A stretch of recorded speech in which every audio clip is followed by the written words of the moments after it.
Bonjour à tous les Sagittaires, ascendant Sagittaire, lune en Sagittaire, les prévisions du mois d'octobre qui commence Soleil, Casimir, Mercure, de l'intelligence, de la compréhension, de l'éclairage, là où va se situer bien sûr la nouvelle lune d'octobre, nouvelle lune qui est éclipsée, 2 octobre dans votre secteur 11. On va parler des amis, on va parler de la sociabilisation, on va parler aussi des réseaux sociaux, période extraordinaire pour vous faire connaître, pour communiquer, pour avancer et surtout pour lancer des nouveaux projets. Très très belle période parce que la nouvelle lune est bien signe un commencement, un renouveau et donc il va falloir attendre 19 ans pour que vous ayez ce genre de configuration. Donc profitez de cette nouvelle lune pour démarrer quelque chose de neuf, quelque chose qui vous engage, quelque chose qui va amener du positif pour votre avenir. Si vous avez une planète, un ascendant sur le degré 9, 10, 11 de la balance, vous serez particulièrement impacté durant un an. Si ce n'est pas le cas, eh bien, c'est une nouvelle lune sous stéroïdes qui va ramener beaucoup d'énergie et vous impacter à peu près pendant un mois et demi, 2 mois, guère plus. On va parler travail de groupe, on va parler communauté, on va parler aussi idéal, humanisme, travail d'équipe. On regarde vers l'avenir. Dans ce secteur, on est capable de se projeter pour déterminer un petit peu ce qu'on veut faire, d'autant que cette nouvelle lune se situe au quinconce de Saturne. Là, on est véritablement dans la perspective, dans la projection, dans la réalisation. Saturne est dans le signe du foyer, de la maison. On peut décider de rénover sa maison, d'acheter une maison, d'améliorer sa maison, de changer ses persiennes, ses fenêtres, d'améliorer son confort ou alors de louer une partie de sa maison pour améliorer son financier. Il y a quelque chose de très statique et en même temps de très dynamique parce que ça vient parler d'immobilier, d'un renouveau, peut-être d'un déménagement, peut-être d'un changement de résidence. Elle se fait au détriment de Mars dans votre secteur 8.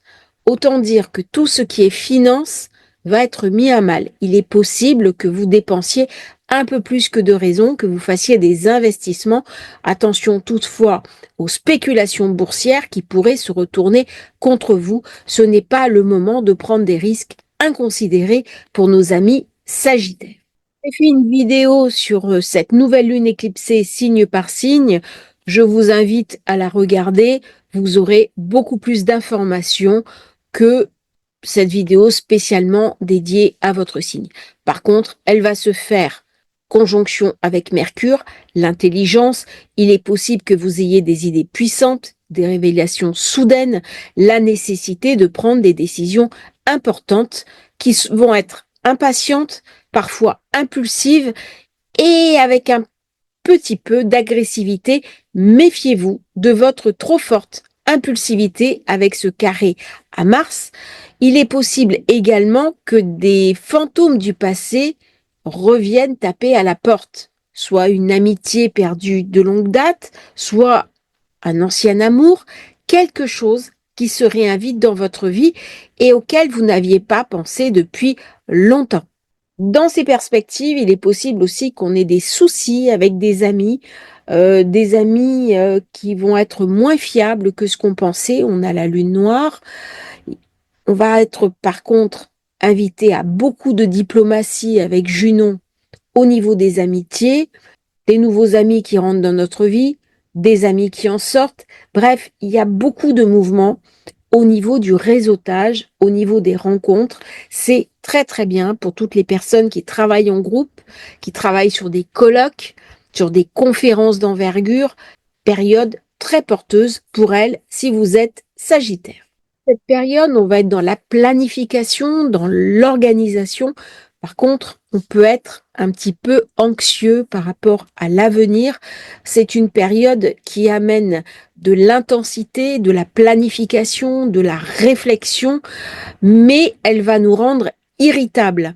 On va devoir défendre ses idées. C'est une période intense qui va amener une chance de nous libérer de nos anciens schémas de pensée et de démarrer des nouvelles choses, de commencer sur de nouvelles bases avec des perspectives nouvelles. Sera dans votre secteur d'ombre, elle ramène des questions sur votre vie intime, sur vos jardins secrets.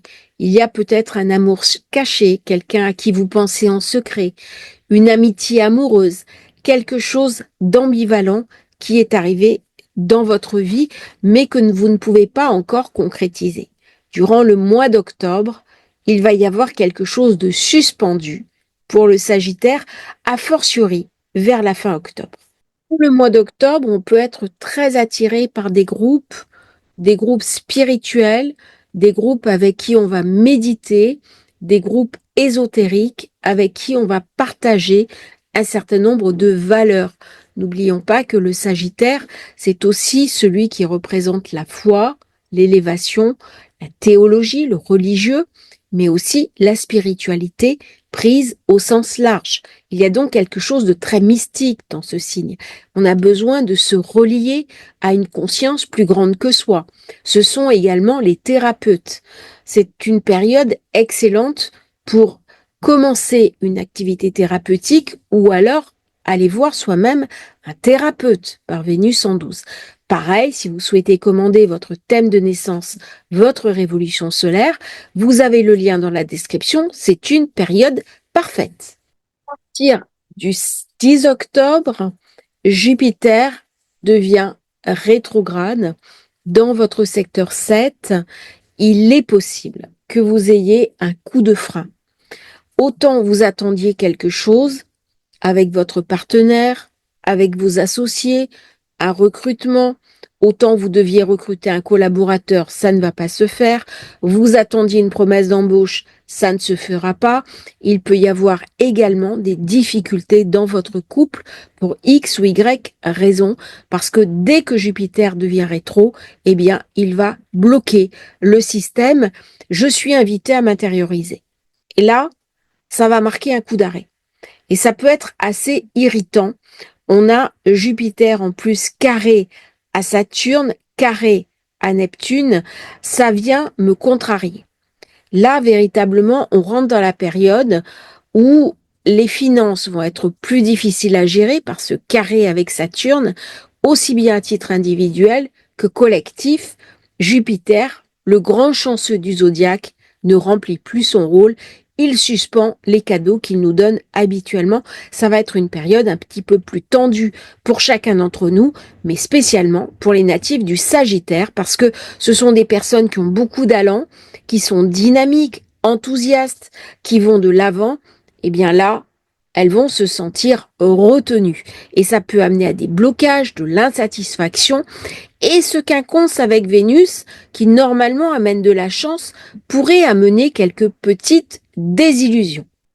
Ne restez pas sur un sentiment d'échec, regardez la situation autrement, c'est le propre du quinconce, trouvez une solution opportune, faites un brainstorming et allez vous-même imaginer une réponse adéquate aux problèmes que vous rencontrez, que ce soit en matière de couple, en matière de partenariat, d'association ou un repositionnement sur un marché extérieur complémentaire à vous.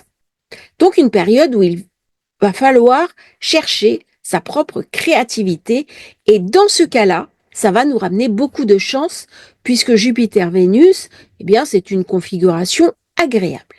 Nous aurons dans cette période des envies un petit peu libertines avec Vénus en 12 qui fait un très bel aspect à Mars, très bel aspect à Saturne, très bel aspect à Neptune. On est dans l'idéal. On a vu l'importance des groupes mystiques, l'importance du secret. Il y a quelque chose qui se retire. Il y a quelque chose du jardin secret. On est dans un imaginaire qui va prendre peut-être le pas sur la réalité. Et si ça se vit dans le réel, eh bien, il n'est pas certain qu'on montre ses amours au grand jour. On a envie un petit peu de se retirer et de garder pour soi l'être aimé. On va parler un petit peu de Mars, hein. L'éclipse s'est fait au détriment de Mars. Il se trouve en Cancer, dans votre zone 8. C'est une période tendue. C'est une période où il y a un conflit intérieur, de la tension. C'est une maison qui est confrontée à des négociations financières un petit peu difficiles, qui peut ramener du stress, des tensions, des négociations avec beaucoup d'enjeux, quelque chose de très transformateur. Il va falloir mettre de la psychologie, de peut-être un petit peu de manipulation pour emporter la décision finale en votre faveur. Si vous devez, par exemple, obtenir un prêt, ça risque d'être conquis de haute lutte et il est possible que le prêt vous soit refusé parce que ça ramène beaucoup de tensions dans cette période. Si on reçoit un héritage, une donation, ça va être compliqué parce qu'il peut y avoir des difficultés avec les autres héritiers, les frères, les sœurs, des problèmes avec le notaire, les dossiers qui n'avancent pas. Bref, ça ramène pas mal de tensions au niveau de la zone 8. C'est une période aussi où malheureusement on peut apprendre une nouvelle difficile, on peut être amené à transformer des zones de notre vie auxquelles on n'avait pas forcément envie de toucher. Avec cette zone 8 autant activée, c'est une période idéale en plus en cancer pour faire une thérapie, pour faire un travail sur soi, pour aller un petit peu gratter ses ombres et chercher à mieux vivre sa vie pour bien guérir de ce qui nous hante. C'est vrai que dès qu'on est dans le cancer, dès que j'ai un Mars dans le cancer, je peux ramener des fantômes du passé. L'éclipse était à la conjonction d'une sud, il y a forcément des choses qui reviennent sur la table, des vieux comportements, des vieux modes de pensée, euh, des principes erronés. Et donc, c'est le moment de s'en défaire. C'est le moment de se transformer. Alors, tout ce qui est thérapie, psychothérapie, décodage familial, lecture d'astrologie, travailler avec un thérapeute et favoriser avec ces passages-là. Jupiter devient rétrograde, Pluton, pardon, devient direct. Il est dans votre secteur 2. Donc il y a quelque chose qui va se libérer au niveau des finances. Il y a peut-être des rentrées d'argent que vous attendiez sur des secteurs particuliers, notamment au niveau immobilier. Ça va s'ouvrir. Donc vous voyez, il y a des rééquilibrages qui se font, une porte qui se ferme, une autre qui s'ouvre. C'est un très beau mois hein, pour le Sagittaire. Même si il y a quelque chose qui se prépare, quelque chose qui ne peut pas encore s'exprimer. Début du mois, Mercure sera dans la Balance, secteur 11, des amis plus jeunes, des soirées entre amis, du réseautage, de l'information. Et là, il passe dans le secteur de l'ombre. C'est le moment parfait pour avoir des intuitions, se connecter sur sa spiritualité, avoir des rêves prémonitoires, travailler l'écriture automatique. C'est un moment idéal, bien entendu, pour tout ce qui est thérapie, thérapeute, toutes les personnes qui sont hypnothérapeutes, les personnes qui sont détectives privés, les personnes qui travaillent dans le secret, les cabinets d'influence, les détectives, police, policiers, gendarmerie, médecins, très très belle période. Avec Mercure qui rentre en secteur 12, il est possible également qu'un secret de famille soit révélé. La pleine lune d'octobre se fera dans votre secteur 5. Vous avez vu, elle n'est pas très bien aspectée. Elle va venir perturber mes affects. Si je suis seule, que je suis célibataire, eh bien, j'ai absolument envie de rencontrer quelqu'un parce que je souffre de mon célibat. Si je suis en couple, il est possible, a fortiori si vous êtes un homme, que votre femme soit touchée au niveau personnel, qu'elle ait des contrariétés, que la vie soit difficile pour elle. Ça va ramener de l'insatisfaction, des problèmes avec les enfants, des conflits de personnes, quelque chose qui ne se passe pas bien au niveau des œuvres, au niveau des enfants, au niveau de la progéniture, des discussions, on peut ne pas être compris, il peut y avoir un décalage de point de vue, des contrariétés, voire même un conflit qui commence à ce moment-là, ou alors notre enfant nous a menti et on va s'en apercevoir durant cette période. Bref, il y a quelque chose de très insatisfaisant parce que cette lune est conjointe à Chiron. Il y a donc une douleur qui est ranimée, qui est ravivée, quelque chose qui vient toucher mes intériorités, d'autant plus que j'ai Pluton en zone 2, j'ai le soleil qui va petit à petit glisser dans ma zone d'ombre et que Mercure se trouve lui dans ma zone d'ombre. Donc là, cette pleine lune, pour le Sagittaire, elle sera très ambivalente. Elle peut être très intéressante puisqu'elle m'invite complètement à me remettre en question au niveau des affects. Peut-être que la manière dont je me comporte n'est pas la bonne. Peut-être que je dois apprendre à séduire. C'est la maison aussi de la créativité, de l'expression créative. Dans cette période, on peut avoir un béguin. On peut rencontrer quelqu'un et puis il va falloir attendre un petit peu pour que ça se mette en place. J'ai quand même un très bel aspect avec Jupiter. Ça ramène de la chance. Peut-être que la personne dont je vais tomber amoureux ou amoureuse n'est pas totalement libre et il va falloir du temps pour qu'elle se libère et du coup ça me met un peu en colère. Il y a quelque chose de tenu, de suspendu et de contrariant dans cette pleine lune d'octobre. Par contre, le 18 octobre, Vénus rentre chez vous. Enfin, elle ramène beaucoup de sociabilité, de créativité. C'est très agréable. Elle va me ramener de la conciliation, elle va me ramener de la satisfaction. Et même s'il y a eu des tensions avec des membres de ma famille, eh bien, on va pouvoir trouver un accord. Vénus en Sagittaire est très enthousiaste. C'est une Vénus passionnée, passionnelle, dynamique. Elle est conquérante, elle est joyeuse, elle aime apporter aux autres. C'est une excellente amie, excellente compagne. Bref, très bonne période de l'année pour vous, Sagittaire. Elle ramène beaucoup, beaucoup d'enthousiasme et de positivité. J'ai un très bel aspect Jupiter-Soleil depuis le 10 octobre, donc ça va me ramener de la créativité, de l'enthousiasme, de la joie, la possibilité de compenser un petit peu des choses désagréables. Tout ne va pas être positif, mais quand même, dans la balance, ça va plutôt pencher du bon côté grâce à Soleil, Jupiter, qui est un véritable signe de chance. Octobre, Soleil passe en Scorpion, zone 12. Alors c'est un peu plus lourd au niveau des ambiances. On se sent renfermé, on se sent méditatif, on se sent contemplatif. Il y a quelque chose qui est suspendu. Jupiter, toujours en 7, qui reçoit toujours ce très bel aspect au Soleil, qui me ramène quand même de la positivité, mais j'ai besoin dans cette période de m'intérioriser. Il y a quelque chose qui se met en place tout doucement.